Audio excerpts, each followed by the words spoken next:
Sunlight sliced through floor-to-ceiling windows, dragging me from unconsciousness into a reality that made no sense.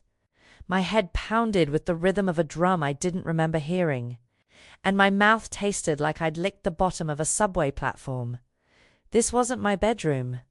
My apartment in Bushwick didn't have 12-foot ceilings or windows that showcased the Manhattan skyline like a postcard. It didn't have sheets that felt like liquid silk against my skin, or the faint scent of expensive cologne lingering in the air, something dark and woodsy that definitely didn't come from a drugstore.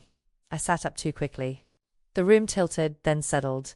Whoever's bed this was, I was alone in it. Small mercies. My dress from last night, a simple black number. I'd borrowed from Jesley, draped over a leather chair that probably cost more than my monthly rent. My heels sat beneath it, paired neatly. My phone and purse rested on the nightstand, which seemed like a good sign. Kidnappers probably didn't arrange your belongings so thoughtfully. I reached for my phone. Dead, of course. "You're awake." I jerked toward the voice, clutching the sheet to my chest. A man stood in the doorway, holding 2 mugs of coffee. He was tall, maybe 6'2", with dark hair that looked artfully tousled in a way that was definitely intentional. Sharp cheekbones, a straight nose, and eyes the color of aged whiskey. He wore dark jeans and a white button-down with the sleeves rolled up, exposing forearms that suggested he did more than lift champagne glasses. He looked like money. Old money, the kind that didn't need to announce itself. "Who are you?" My voice came out hoarse. "Where am I?" "Luca Moretti." He entered the room with the easy confidence of someone who owned every space he occupied. "And you're in my apartment. Tribeca. You needed somewhere safe last night." The name meant nothing to me, but something about the way he said safe made my stomach clench. Safe from what? He set one of the mugs on the nightstand within my reach.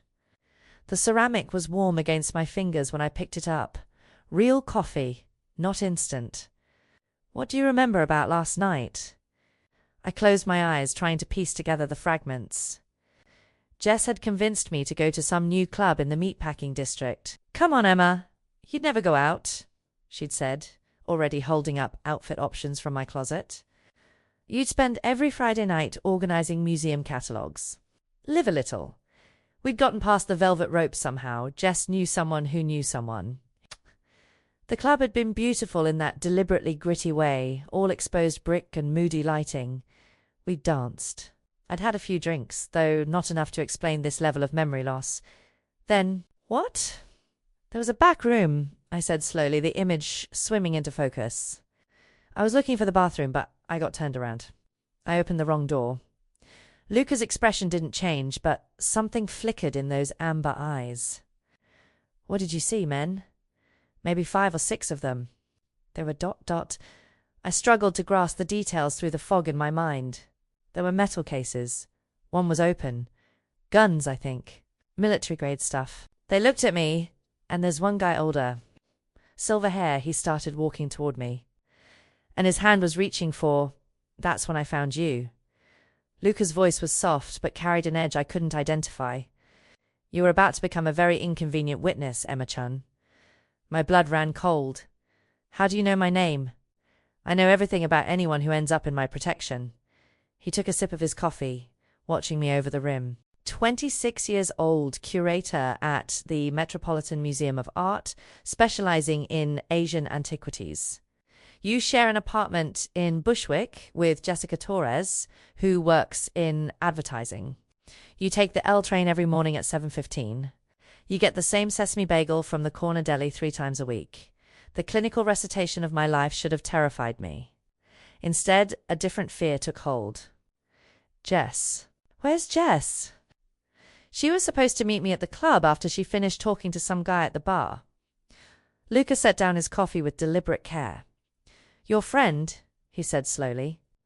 "Tall, red hair, wearing a green jacket last night." My heart hammered against my ribs. "Yes. How do you... She's missing." The mug slipped from my fingers, coffee soaking into sheets that probably cost more than my security deposit. But I barely noticed. The room spun again, and this time it had nothing to do with whatever I'd been drugged with. What do you mean, missing? Luca moved closer, and I caught that scent against sandalwood and something darker, more dangerous. His voice dropped, gentle but unyielding. I mean that the people you saw in that room have taken your best friend, and Emma. His eyes locked with mine, and I saw something there that made my breath catch. Not pity. Something far more personal. They going to come for you next? No, I shoved back the sheets, ignoring the coffee stains spreading across expensive fabric. No, you don't get to just tell me Jess is missing like you're reporting the weather. Where is she? Who took her? What do they want? Luca didn't move to stop me as I grabbed my dress and yanked it over my head. The zipper caught halfway, but I didn't care. I have people searching for her right now. Your people. I struggled with the zipper, my hands shaking. The same people who were in that back room with guns. Those people? Different people. His voice remained maddeningly calm. The men you saw last night weren't mine. They were Castellano's. A rival organization. A hysterical laugh bubbled up my throat. You mean mafia? Crime family? I walked into the middle of a mob deal, and now Jess is. My voice cracked. Oh God, Jess. This time Luca did move. His hands settled on my shoulders, warm and steady. Breathe, Emma. Your friend is valuable to them precisely because they took her. That means they're keeping her alive. For what? Ransom? I looked up at him, searching his face for lies. My museum salary barely covers rent. Jess is drowning in student loans. We don't have money. They don't want money. His jaw tightened. They want you. Before I could process that, a sharp knock sounded at the bedroom door. A man entered without waiting for permission, shorter than Luca, but built like a boxer, with a scar bisecting his left eyebrow. Marco. Luca's hands dropped from my shoulders. Tell me you have something. Marco's dark eyes flicked to me, then back to Luca. We found her. The Castellanos are holding her in a warehouse in Red Hook. They made contact 10 minutes ago. He held out his phone. They sent proof of life. I lunged for the phone, but Luca caught my wrist. Emma, let me see her. My voice came out raw. Please. Something in my tone made him release me.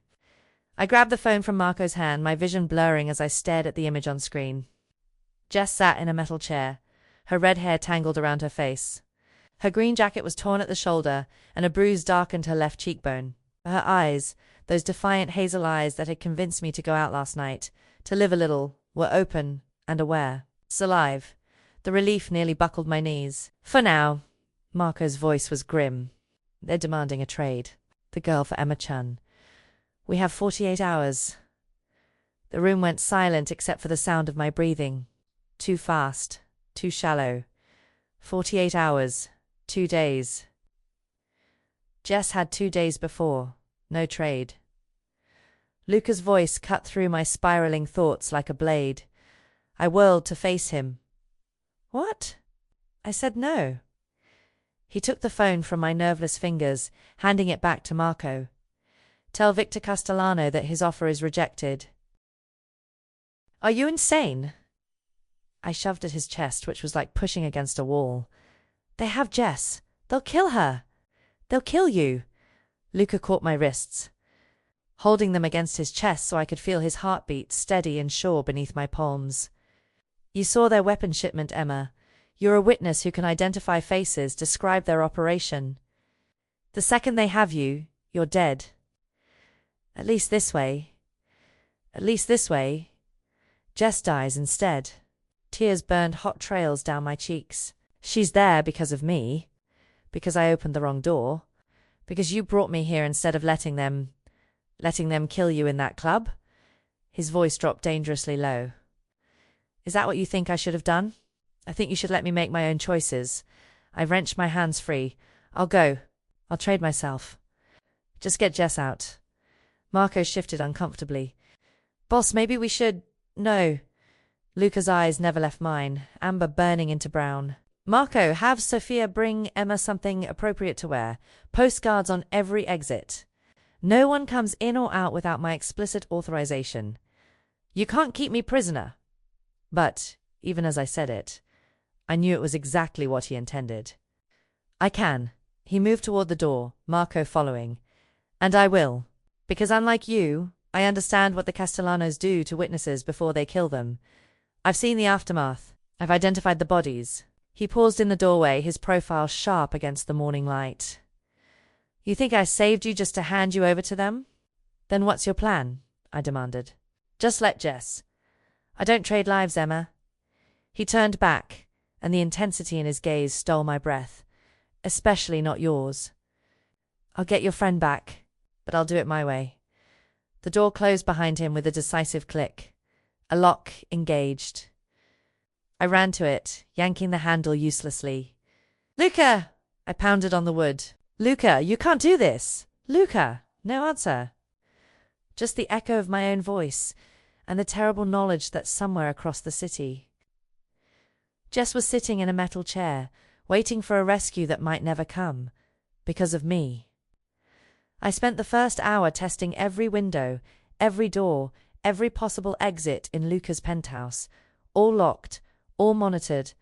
The windows didn't even open sealed climate control in a fortress disguised as luxury. The space was enormous, probably 4,000 square feet of polished hardwood, exposed brick, and art that belonged in the museum where I worked, a Rothko in the living room. What looked like an original Basquiat in the hallway.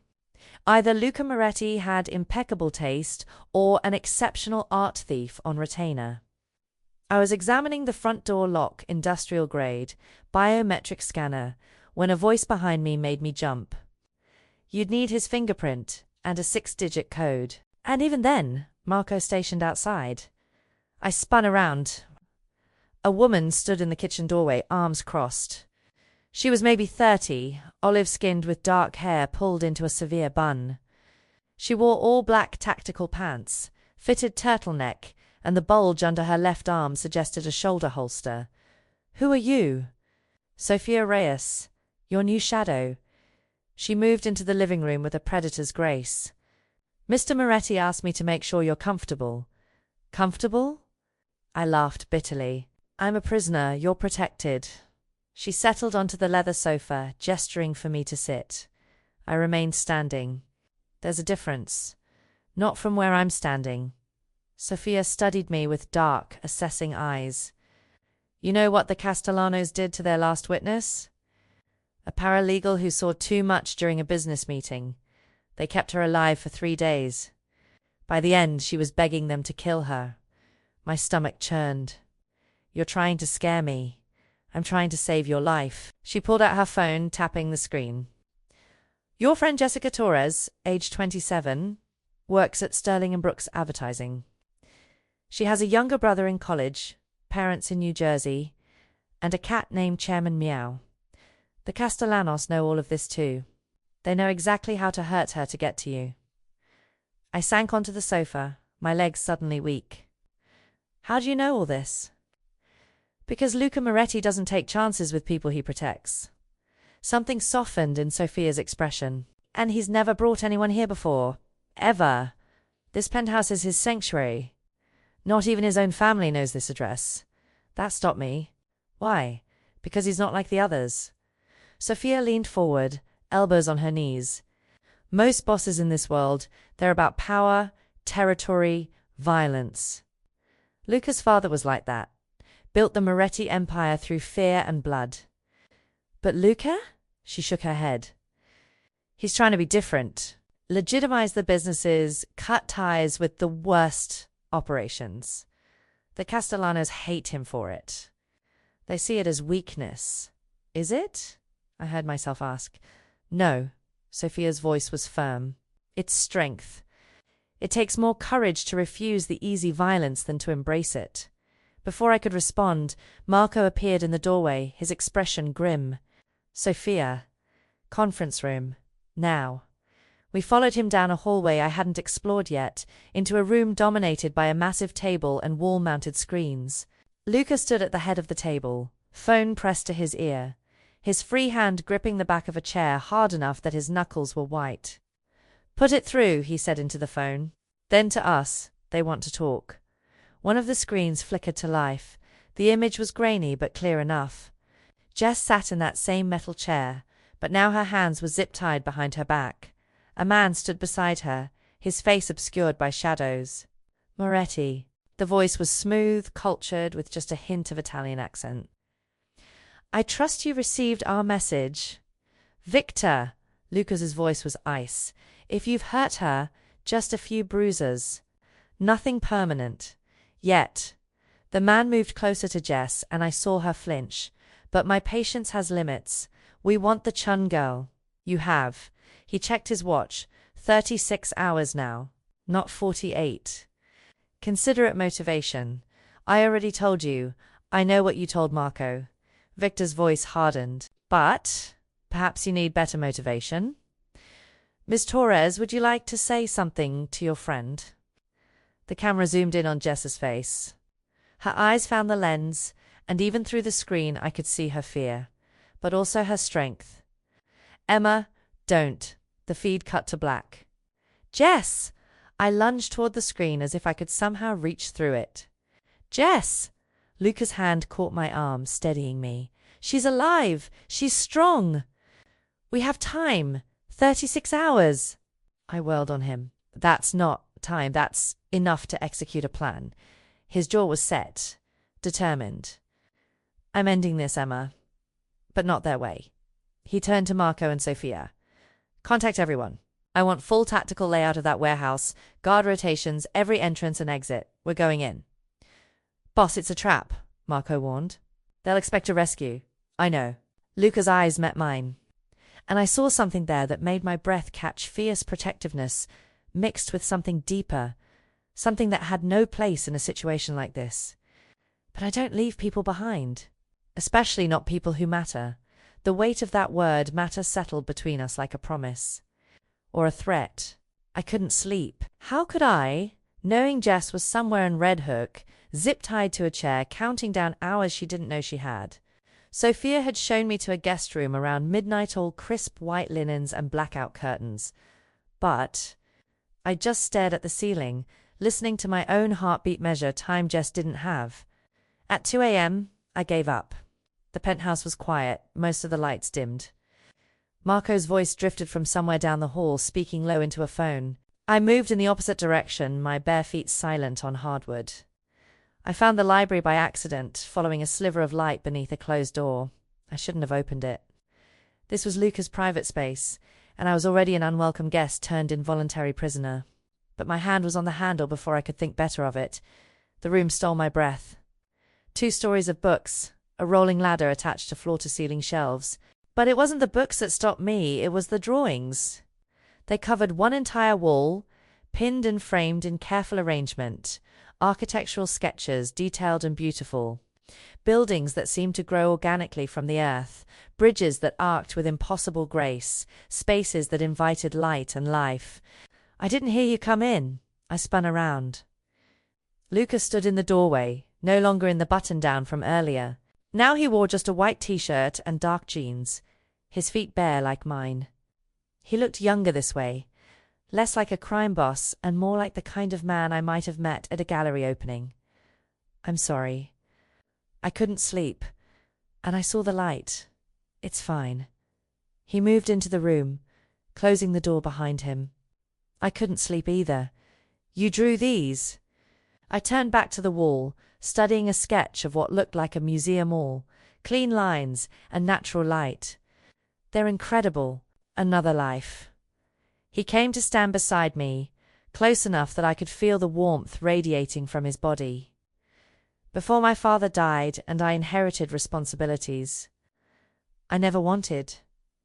You wanted to be an architect. I was going to be an architect. He touched one of the frames, his finger tracing the edge. Columbia had accepted me. I had a scholarship. I was 3 weeks from starting when my father was killed in a dispute with the Castellanos. His voice went flat. I was 19. My sister Lucia was 17. The past tense registered like a punch. Was? She died 6 months later. Luca moved to a leather chair, sinking into it with the weight of old grief. Crossfire between our family and the Castellanos. She was just walking home from school. Wrong place, wrong time.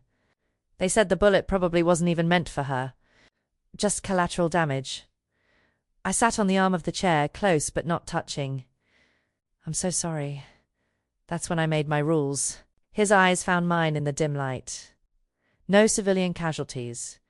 No innocents caught in crossfire. No drugs where children can access them. No human trafficking, no matter how profitable. His jaw tightened. My father's associates called it weakness. The Castellanos called it an opening. But you held to them anyway, because Lucia deserved better than to be collateral damage. He reached up, his hand finding mine on the chair arm. Just like your friend Jessica deserves better. Just like you deserve better than to be traded like property. His thumb traced circles on my wrist, and I felt my pulse jump beneath his touch. Luca, do you know why I was at that club last night? He stood, and suddenly we were too close, his body inches from mine. I was there to shut down the Castellano deal before it happened. I had intelligence about the weapons shipment. But then I saw you. His hand came up to cup my cheek. You opened that door, and Victor's men turned on you, and something in me just reacted. Reacted how? Like you were mine to protect. His voice dropped to barely a whisper. Like losing you would be losing Lucia all over again. Like I'd burn the entire city down before I let them touch you. My breath caught. This was insane. I'd known this man for barely 24 hours. He was keeping me prisoner. Jess was in danger because of his world, his enemies, his war.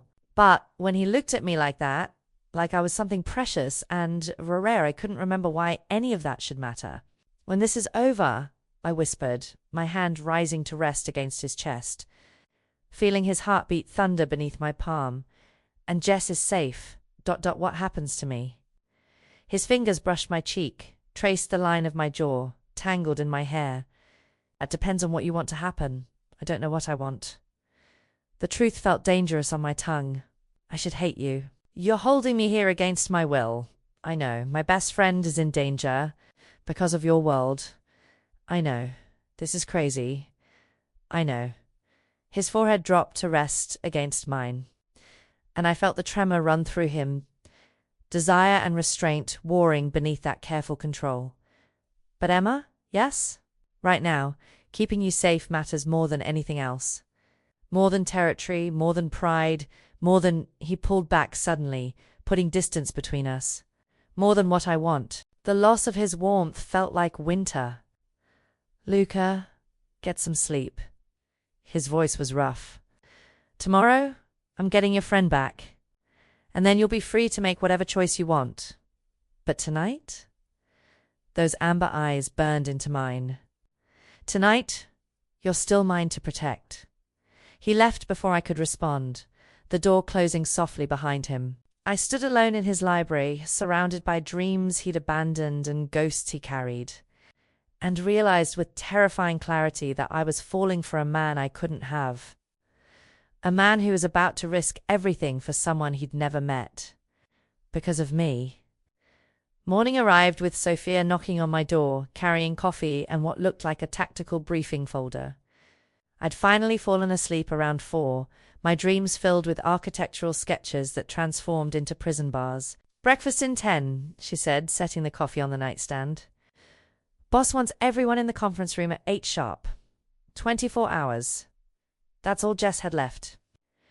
The conference room was already crowded when I arrived. Marco stood at the head of the table beside Luca, who was pointing at a large screen displaying satellite imagery of a warehouse. 6 other men I hadn't met filled the remaining chairs, all with that same dangerous competence I'd seen in Marco and Sophia. 3 entry points, Luca was saying. East loading dock, west fire escape, north skylight. Marco's team takes east, Sophia takes west. I'll come through the skylight with Dimitri and— He stopped when he saw me in the doorway. Emma, don't stop on my account. I moved into the room, arms crossed. I want to hear this. His jaw tightened, but he nodded to Marco, who continued the briefing. Thermal imaging shows 8 heat signatures inside. 7 guards, 1 hostage. They're rotating shifts every 4 hours. Next rotation is at 1400 hours. That's our window. 1400 is 2 p.m. Sophia translated for my benefit. We hit them during the shift change when they're distracted. What about casualties? One of the men asked. Non-lethal where possible, Luca said firmly. But the priority is getting Jessica Torres out alive. Everything else is secondary. I listened as they detailed the planned tactical gear, communication protocols, extraction routes. It sounded professional, almost military. But beneath the jargon, I heard what they weren't saying. This was dangerous. People could die. Luca could die. The meeting dispersed around 9, the men heading off to prepare equipment and review positions. I caught Luca's arm as he moved toward the door. Can I talk to you? He nodded to Sophia, who closed the door behind her, leaving us alone. You're leading the assault through the skylight. It wasn't a question. It's the position that makes the most tactical sense. It's also the most exposed. I'd seen enough action movies to know that. You'll be rappelling down into a room full of armed men, Emma. You said no civilian casualties. My voice rose, despite my attempt to stay calm. What about your casualties? What happens to your people if you get shot trying to rescue my best friend? His hands settled on my shoulders, steady and warm. This is what I do. This is who I am. A man with a death wish. A man who keeps his word. His eyes burned into mine. I told you I'd get Jessica back. Don't break my promises, even if it kills you? Something flickered across his face. Surprise, maybe, that I cared. Would it matter if something happened to me? The question hung between us, heavy with implications neither of us were ready to examine. Before I could answer, my phone buzzed in my pocket. I'd charged it overnight, though Luca's security had restricted it to internal calls only. Unknown number.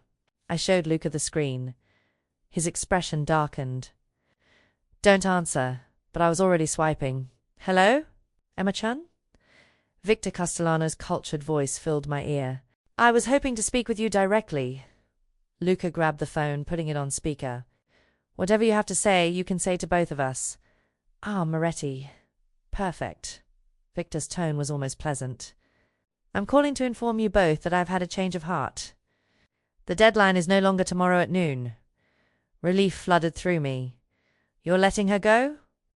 Not exactly. I could hear the smile in his voice. The new deadline is 6 hours from now. 2 p.m. today. If Emma-chan is not delivered to the Red Hook warehouse by then, Ms. Torres will be loaded onto a cargo ship bound for Eastern Europe. I have associates there who pay very well for American women. My blood turned to ice. You bastard! Luca started. 6 hours, Moretti. And don't bother with your rescue plan. Victor's voice hardened. We know all about it. The skylight approach, the shift change timing, everything. We'll be ready for you. The line went dead. Luca and I stared at each other in stunned silence. Then he was moving, yanking open the conference room door. Marco. Marco appeared within seconds, Sophia right behind him. Boss? They know about the rescue. They have someone inside our organization. Lucas's voice was lethal. Find out who. Now. And get everyone back here. The timeline just collapsed. How long do we have? Sophia asked. Luca checked his watch, and I watched his careful control fracture for just a moment. Saw the fear beneath the authority. 6 hours. They're taking her at 2 p.m. His eyes found mine across the room. If we don't deliver Emma first. The next 2 hours were a masterclass in controlled chaos. Luca's people filed into the penthouse one by one, their phones confiscated at the door, their expressions ranging from confused to angry. No one was above suspicion. I sat in the library, Sophia stationed outside the door, listening to raised voices echo down the hallway. Luca was interrogating his own people, the family he'd built, trying to find the cancer before it killed us all, before it killed Jess. My phone sat on the desk in front of me, still connected to Luca's restricted network. It would be so easy to call the Castellanos back, to tell them I'd come, to end this before anyone else got hurt. Don't even think about it. I looked up to find Sophia in the doorway, her dark eyes knowing. Think about what? Playing hero. She moved into the room, closing the door behind her. I saw you staring at that phone like it's a loaded gun. It might as well be. I pushed it away. Jess is running out of time, and Luca's tearing apart his organization looking for a traitor who might not even exist. Maybe Victor's bluffing. Maybe he's not. Sophia sat across from me. And there is a mole. Has to be. Nobody outside Luca's inner circle knew about that rescue plan. Then let me go. The words tumbled out before. I could stop them. Let me trade myself. Jess gets free. The Castellanos get what they want. Everyone wins. Everyone except you. Sophia leaned forward. You know what they'll do to you, right? Victor Castellano doesn't just want you dead. He wants you to suffer first, to make an example, to show Luca what happens when he protects people from the Castellano family. But Jess would be safe, and Luca would never forgive himself. Something shifted in Sophia's expression, understanding, maybe even sympathy. 6 years ago, I was being trafficked by a crew working out of Newark. 17 years old, didn't speak English, completely alone. Luca shut down their operation, but not before they'd moved me to a new location. I'd started to respond, but her story held me captive. He spent 3 weeks tracking me down. 3 weeks, where his advisors told him to cut his losses. That one girl wasn't worth the resources or the risk. Sophia's voice went soft, but he didn't stop. He found me in a container ship about to leave port. Personally kicked in the door, personally carried me out. She met my eyes. Luca Moretti collects broken things and makes them whole again. Don't break his heart by throwing yourself away. Before I could respond, shouting erupted from the conference room. We both ran. Luca had someone pinned against the wall, a young man, maybe 25, with terror written across his face. Marco stood nearby, holding a phone. Found it in his locker downstairs, Marco said grimly. Burn a phone. Text history with a number registered to a Castellano front company. I didn't have a choice. The young man, I remembered seeing him standing post in the lobby, was nearly crying. They have my sister. They said if I didn't feed them information, they'd... Where's your sister now? Luca's voice was deadly quiet. I don't know. They moved her after I gave them the warehouse intel. They said they'd let her go after they had Emma. Luca released him with disgust. Marco, get him out of my sight. Find his sister if she's still alive. The young man was dragged away, still pleading. Luca stood perfectly still for a moment, his back to the room, hands braced against the wall. I could see the tremor running through his shoulders. Boss, Marco returned, his face ashen. We just got new intelligence. The Castellanos are moving Jessica Torres tonight. Luca spun around. What? They're not waiting until 2 p.m. They're taking her to the docks at midnight. Marco pulled up something on his tablet. Shipping manifest shows a container vessel departing for Gdansk at 12:30. If she's on that ship, she won't be. Luca's voice cut like steel. How many hours do we have? I checked the wall clock. 11:30 a.m., 12.5 hours. The docks are too exposed, Sophia said. Boss, we can't mount an assault there. Too many civilians, too much security, Coast Guard patrols. Then we adapt. Luca's eyes found mine across the room, and I saw something there that made my breath catch to determination mixed with desperation. Emma, I need you to trust me. Can you do that? What are you going to do? His jaw tightened. Whatever it takes. A phone buzzed Marco's. He answered, listened, then his face went pale. Boss, we have a problem. The guard we just arrested. He had one last piece of information. Marco's voice dropped. The Castellanos know Emma's still here. And they're sending people to take her. How long? They're already in the building. How many? Luca was already moving, pulling a gun from a locked drawer in the conference room desk. 4? Maybe 5. Marco handed weapons to Sophia and the other guards. They breached the parking garage. Building security is down, either bribed or dead. Evacuation plan, Charlie, Luca ordered. Sophia, take Emma through the service elevator to the... No. The word came out stronger than I expected. I'm not running while your people die protecting me. Emma, this isn't a negotiation. You're right. It's not. I moved toward him, my decision crystallizing with sudden clarity. Call Victor Castellano. Tell him I'll come. He gets me. You get Jess's location. Everyone wins. Everyone except you. Luca's voice was raw. Do you think I spent the last 2 days keeping you safe just to hand you over now? What other choice do we have? I gestured at the chaos around us, people arming themselves, checking ammunition, preparing for a fight that was coming because of me. Jess gets shipped to Europe in 12 hours. Your people are about to die in your lobby. And for what? Because you're too stubborn to make a trade. Because I won't let them kill you. The words hung in the air, too loud, too honest. Everyone in the room suddenly found somewhere else to look. Luca ran a hand through his hair, composing himself. Marco, hold them at the garage level as long as possible. Buy me 10 minutes. He grabbed my arm, pulling me into his private office and slamming the door. Listen to me very carefully. His hands framed my face, forcing me to meet his eyes. The docks are a kill zone. Open water, nowhere to take cover, Coast Guard that's probably on Castellano's payroll. If I send my people in there, it's a massacre. Then what's your plan? His jaw tightened. I go alone. I offer myself in exchange for Jessica's location and your safety. The floor seemed to drop beneath me. That's insane. They'll kill you. Probably. His voice was eerily calm. But Victor Castellano has wanted to destroy a Moretti for 20 years. He'll take that trade. He gets revenge for his brother. You and Jessica get to live. No. I grabbed his shirt, fisting the fabric in my hands. No, you don't get to do that. You don't get to sacrifice yourself like some what? Hero? A bitter laugh escaped him.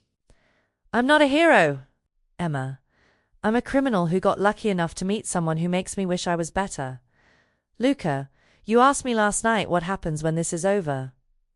His thumb traced my cheekbone, the gesture achingly tender. I didn't answer because I couldn't imagine, and after that included both of us alive.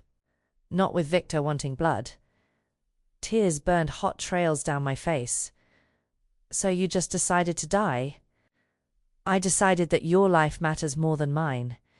His forehead dropped to rest against mine. I decided that some things are worth dying for. You can't.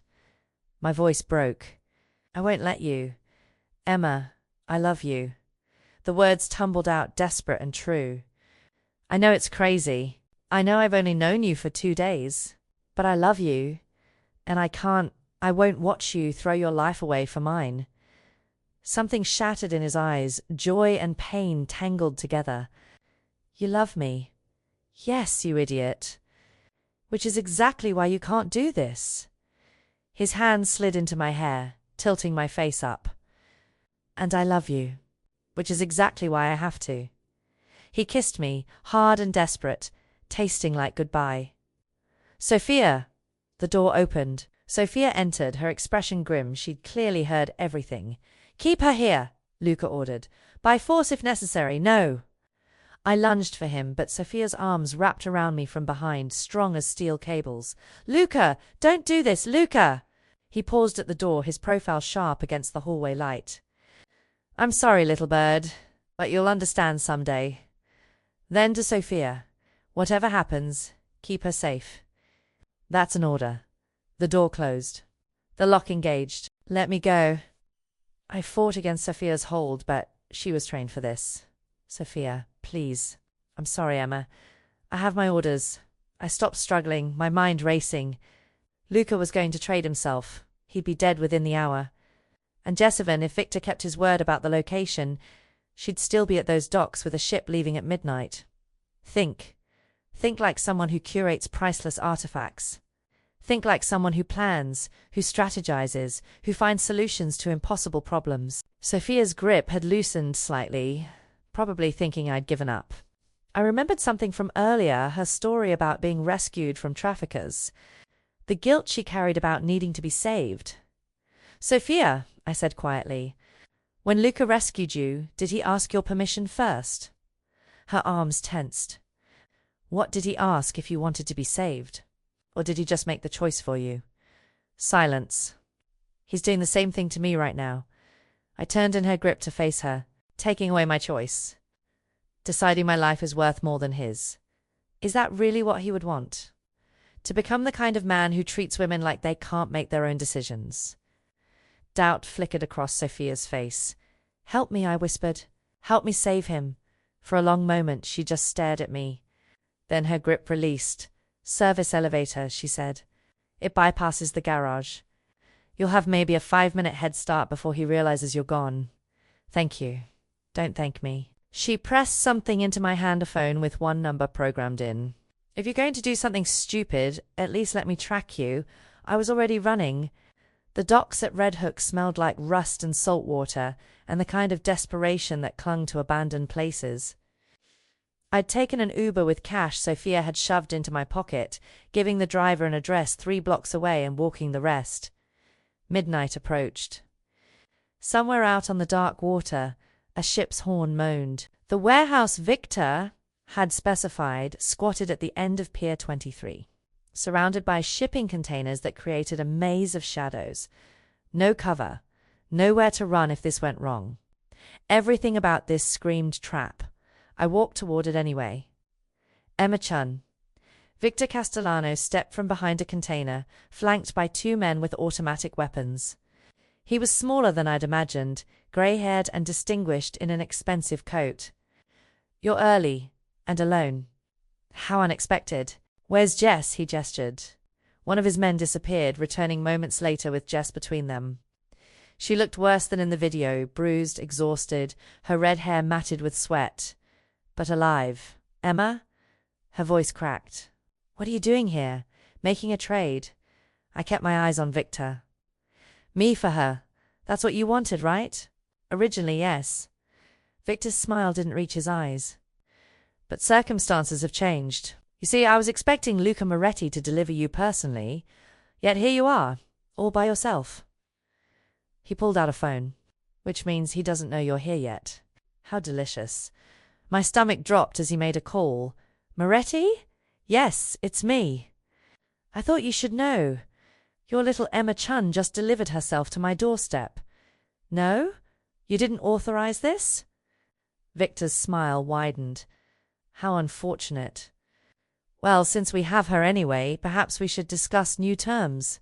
You have 20 minutes to get here, or I start removing her fingers one by one. He ended the call, tucking the phone away. He'll come. Men like Moretti always come for the things they love. It makes them predictable. Weak. You wanted revenge for your brother. I said, remembering what Luca had told me about the Castellano history. But Luca didn't kill him. His father did. Victor's expression hardened. Put a bullet in Giacomo's head over a territory dispute. And Luca inherited everything, the power, the respect, the empire built on my brother's blood. So yes, I want revenge. But not just death. That's too quick, too merciful. He moved closer, and I forced myself not to flinch. I want to take everything from him the way his father took everything from me. His territories, his businesses, his pride. Victor's hand shot out, gripping my chin, his hope. And then, when he has nothing left, I'll kill him anyway. Footsteps echoed across the pier. Luca emerged from the shadows, Marco and 3 others behind him. His eyes found me immediately, and the devastation on his face made my heart crack. Emma, my name was an accusation and a prayer. What did you do? What you were going to do? I tried to keep my voice steady despite the gun now pressed against my temple. Save the people I love. How touching. Victor gestured for his men to surround us. At least a dozen armed guards materialized from between the containers. We were completely outnumbered. Here's my new offer, Moretti. Both women go free if you surrender completely. Your territories, your accounts, your operations, everything. Sign it all over, and they live. Luca's jaw tightened. And me? Oh, you die. But at least you'll die knowing you saved them. It was exactly what Luca had been willing to do earlier. Now Victor was offering him the same terrible choice, but with both of us as collateral. "Don't do it," I said. "Luca, don't." Then Jess moved. It was subtle, just a slight shift of her head toward the far end of the pier, where darkness swallowed the waterfront. She blinked 3 times. Deliberate. A signal. I followed her gaze and saw them. Shadows that moved with too much purpose. Figures in tactical gear, positioned behind containers. Professional. Organized. Federal. The FBI was watching. Had been watching, probably for weeks, waiting for both crime families to gather in one place with enough evidence to bring them all down. And we'd just given them exactly that. My mind raced through possibilities, calculations, desperate mathematics of survival. If the FBI moved now, this would turn into a bloodbath. But if Victor completed whatever deal he was orchestrating, Luca would lose everything anyway. Unless… "Victor," I said loudly, my voice carrying across the pier, "before Luca agrees to anything, I want to know something. Did you kill Anthony yourself? Your own son?" Victor's hand tightened on his gun. "What?" "Luca," said Anthony overdosed. "But you blamed Luca, started a war over it." I met his eyes, seeing the truth crystallize. But a father who really loved his son wouldn't need someone to blame. Unless he already knew exactly who was responsible. "You don't know what you're talking about. Anthony found out about your weapons trafficking, didn't he? About the bribes, the corruption? He was going to turn evidence over to…" Victor's composure shattered. "Shut up!" to the FBI. The pier exploded into chaos. Floodlights blazed to life. "FBI! Nobody move!" Agents swarmed from every direction. Victor's men scattered, some dropping weapons, others raising them. Gunfire cracked across the water. I drove my elbow backward into my captor's ribs and dropped to the ground, exactly as Luca had demonstrated that morning. His guard training, offered casually over breakfast, now saving my life. Luca was running toward me, Marco covering him. Everything became a blur of movement and sound shouts, more gunfire, bodies hitting the ground. Someone grabbed my arm. I swung wildly, connecting with something solid. "It's me!" Jess pulled me behind a container. "Stay down!" "You signaled the FBI. They picked me up 3 hours ago. Made me bait." Her hands shook as she held on to me. "Emma, I'm so sorry." A figure rounded the container. Victor Castellano, his expensive coat torn, his face twisted with rage. He raised his gun, pointing it directly at Jess. Time crystallized. I saw his finger begin to tighten on the trigger. Saw Jess's eyes widen. Saw my own death reflected in Victor's expression because there was no way he missed from 3 feet away. Then Luca was there, putting himself between us and the gun. The shot was deafening. Luca staggered backward, hand pressed to his shoulder where red bloomed across white fabric. Victor's second shot went wide as FBI agents tackled him to the ground, his screams of rage cutting off as they forced his face against concrete. "Luca!" I caught him as he dropped to one knee, my hands coming away sticky with blood. Oh God, I'm fine." His voice was tight with pain.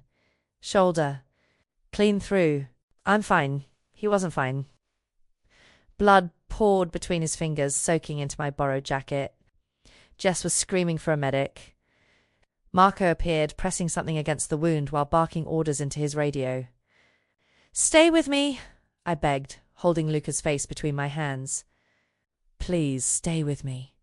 His eyes focused on mine, amber going hazy. "Always so dramatic, little bird. It's just a shoulder." Then he passed out. The next hours blurred together, ambulances, emergency rooms, fluorescent lights that turned everything the color of old bones, FBI agents asking questions I could barely process. A female agent, sharp-eyed and professional, finally explaining what I was too shocked to understand. Luca Moretti had been a federal informant for 8 months. Everything he did, the protection, the investigation into the Castellanos, even bringing Miss Torres's bait to the docks. It was coordinated with us, Agent Sarah Morrison said. We sat in a hospital waiting room that smelled like antiseptic and bad coffee. We've been building a RICO case against the Castellano organization. Your friend's kidnapping accelerated our timeline, but it also gave us the opportunity we needed. I stared at her, my mind struggling to process. Jess was bait? She was in danger this whole time, and we kept her as safe as possible, Ms. Torres knew about the operation. She volunteered to help. The room tilted. What? Your friend has been working with us for 3 weeks. Agent Morrison pulled out a tablet, showing me what looked like official documents. She witnessed a Castellano money laundering operation at her ad agency. Came to us instead of getting killed for knowing too much. When they took her, she was already wired. Everything I thought I understood shattered and reformed into a new, terrible pattern. Jess knew. Luca knew. The FBI knew. Only I had been kept in the dark.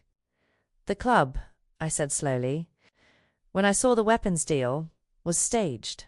We needed you to witness it, to make the Castellanos believe you were a legitimate threat.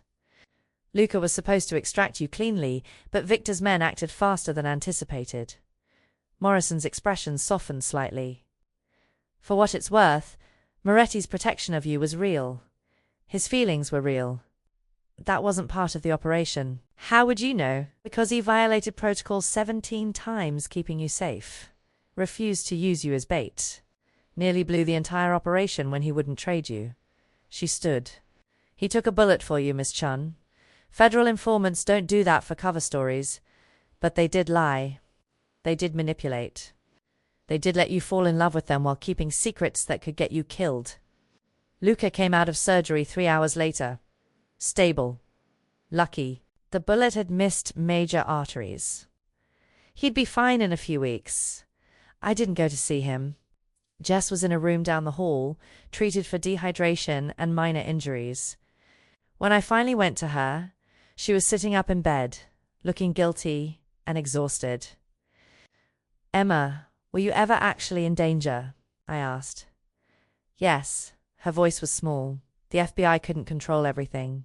If Victor had decided to kill me before they moved in, but you knew they were coming. You knew there was a plan. I sank into the chair beside her bed. I thought you were going to die. I thought I'd gotten you killed. And all along you were working with them. I couldn't tell you. They said if you knew, you wouldn't react authentically. Victor would know it was a setup. Tears spilled down her cheeks. I'm so sorry. But Emma, I was scared. Those men at my agency, they were laundering money for the Castellanos. They would have killed me if I didn't cooperate with the FBI. I wanted to be angry, wanted to rage at her for the deception, for letting me suffer thinking she was helpless. But looking at her bruised face, her shaking hands, I saw the truth. She'd been just as trapped as I was, just in a different cage. I need time, I said finally. I need to process all of this. I understand. I left the hospital without seeing Luca. Agent. Morrison gave me a card with her number, said they'd need official statements eventually, assured me I was free to go. Sophia appeared as I was leaving, her expression unreadable. He's asking for you, she said. Tell him I'm fine. Tell him thank you for saving my life. Tell him, my voice cracked. Tell him I need space. I went home to my empty Bushwick apartment. The place looked exactly as I'd left it 4 days ago. Textbooks on my desk, dishes in the sink, Chairman Meow yowling for food. Normal, safe, boring, everything I'd thought I wanted. I threw myself into work, picking up extra shifts at the museum, avoiding calls from numbers I didn't recognize. Jess texted daily updates. She was being released, entering witness protection temporarily, starting therapy. She wanted to see me. I wasn't ready. 3 days after the docs, I came home from work to find someone sitting on my apartment steps. Luca Moretti, his left arm in a sling, wearing jeans and a dark jacket. He looked thinner, exhausted, vulnerable in a way I'd never seen him. Emma, he stood as I approached. Please, I know you're angry. I know I lied to you. But I need you to understand. Why didn't you tell me? The words burst out before I could stop them. About the FBI? About Jess? About any of it? His expression twisted with pain that had nothing to do with his shoulder. Because I was trying to protect you. If the Castellanos had suspected you knew about the investigation, so you lied. You manipulated me. You made me fall in love with you while playing some elaborate federal game I didn't make you do. Anything, his voice dropped.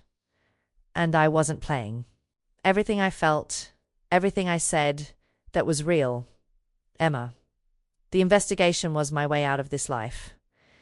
A chance to finally be something other than my father's son. You still should have told me. No. He took a step closer. I'm sorry. I'm so profoundly sorry. But I'm also done with that life now. The FBI has what they needed. I'm relocating to San Francisco, starting over. Clean break from all of it. My heart stuttered. San Francisco. I came to say goodbye. His good hand reached out, then dropped. And to tell you that you were right about everything. You deserved honesty. You deserved a choice. I took that from you, and I'll regret it for the rest of my life. He turned to leave. Wait. Lucas stopped, his back to me, shoulders tense with hope and dread in equal measure. Why San Francisco? I asked. He turned slowly. The FBI helped me establish a legitimate architecture firm there. Clean money, clean projects, a chance to actually use those drawings collecting dust in my library. A ghost of a smile. Turns out they needed something to do with me after I helped them dismantle the Castellano Empire. And you're just walking away? From everything? From crime? Yes. From power built on fear and blood? Absolutely. He moved closer, close enough that I could see the exhaustion etched around his eyes. But I'm also walking away from you, which feels like the worst punishment of all. You lied to me. I did. You made me think Jess was going to die. The alternative was risking both your lives if the Castellanos suspected the truth. His jaw tightened. I made the choice I thought would keep you safest. I was wrong not to trust you with it. I studied his face, this man who'd upended my life, who'd protected me and deceived me in equal measure. You took a bullet for me. I'd take 100 more. That's not romantic. Luca, that's concerning, but I felt my anger cracking, giving way to something more complicated. You can't just sacrifice yourself every time things get dangerous. Then teach me how to do it differently. He reached out with his good hand, palm up. An offering, not a demand. Come with me to San Francisco, not as someone I'm protecting, but as an equal, as a partner who calls me out when I'm being an idiot. I have a life here, a job, an apartment, friends. I stopped, or I did. Jess is in witness protection. My apartment feels empty. And the museum just hired someone to cover the position I actually wanted. What position? Assistant curator for the Asian Antiquities Wing. I've been working toward it for 3 years. The disappointment still stung. They gave it to someone with a master's degree. Get a master's degree. Lucas said it like it was simple. Berkeley has an excellent program. I checked. You what? I checked graduate programs near San Francisco. Just in case. Hoping. Vulnerability cracked through his usual confidence. Emma, I'm not asking you to give up your dreams for me. I'm asking if maybe some of those dreams could happen in a different city. With someone who loves you enough to spend 8 months working with the FBI just to become worthy of you. You were already worthy. No. His voice went rough. I was a criminal trying to be better. You made me want to actually succeed. Before I could respond, my phone buzzed. A text from Jess. Can I come over? I know you need space, but there's something I need to say in person. I showed Luca the screen. I need to deal with this first. I understand. He stepped back. I'm staying at the Bowery Hotel, room 412, for 3 more days. If you decide there's any chance he didn't finish, just pressed a keycard into my hand. 3 days, Emma. Then I'm gone. Jess arrived 20 minutes later, carrying Chairman Miao's carrier and a bag of Chinese takeout. I know you hate me, she said, but I'm bribing you with lo mein and your own cat, who I've been feeding while you ghosted me. I don't hate you. I took the carrier, letting Chairman meow out. He immediately rubbed against my legs, purring. I needed time, I know. And I'm sorry. For all of it. Jess set the food on my tiny kitchen counter. But Emma, I need you to understand something. When those men at my agency threatened me, when I realized I'd stumbled into something that could get me killed, I went to the FBI because of you. What? You always talked about doing the right thing, even when it's hard. About protecting artifacts because they matter, because history matters. Her eyes filled with tears. You made me believe that some things are worth the risk, so I took the risk.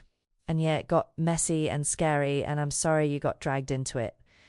But I'd do it again. I pulled her into a hug, feeling my best friend solid and alive in my arms. You're an idiot, I know. She laughed wetly. So are you, apparently. Sophia told me Luca showed up. He's leaving for San Francisco. Wants me to go with him. Jess pulled back, studying my face. Do you love him? Yes. Do you trust him? I considered that. I trust that he'll always try to protect me. Sometimes stupidly. I trust that he loves me enough to walk away from everything he knew. I stopped. I trust that he'll let me make my own choices, even when he disagrees. Then what are you still doing here? It's insane, Jess. I've known him for less than a week. Yeah, and in that week, you fell in love with a mafia boss who turned informant, survived a kidnapping plot, watched him take a bullet for you, and discovered your best friend is basically a spy. She grinned. Normal is overrated, Emma. You've been playing it safe your whole life. Maybe it's time to be a little insane. I stood outside the Bowery Hotel at midnight, Luca's keycard clutched in my hand. 3 days, he'd said. But I couldn't wait 3 days. Couldn't spend 3 more nights wondering what if room 412 was on the 4th floor. I knocked softly. Luca opened the door shirtless, his shoulder wrapped in clean bandages. His eyes widened. Emma, I have conditions, I said. He nodded slowly. Okay, I finished my degree. It's Berkeley or Stanford or wherever has the best program. You don't interfere, don't donate buildings in my name, don't make calls to admissions. Agreed. We see a therapist. It's both of us. Together and separately. Because you have control issues and I have trust issues and we need professional help. Agreed. And you stop taking bullets for people. My voice cracked. I won't watch you die trying to save me. I can't promise I won't protect you. I'm not asking you not to protect me. I'm asking you to stop treating your life like it's worth less than mine. I moved closer. We're partners, Luca. Equal. That means your safety matters as much as mine. His good arm wrapped around my waist, pulling me against him. You're really coming with me. I'm really coming with you. I touched his face, feeling stubble rough against my palm, but I'm scared. Good. His lips brushed my forehead. So am I, but I'm more scared of wondering what if. I kissed him then, tasting promise and possibility and the terrifying freedom of choosing the extraordinary over the safe.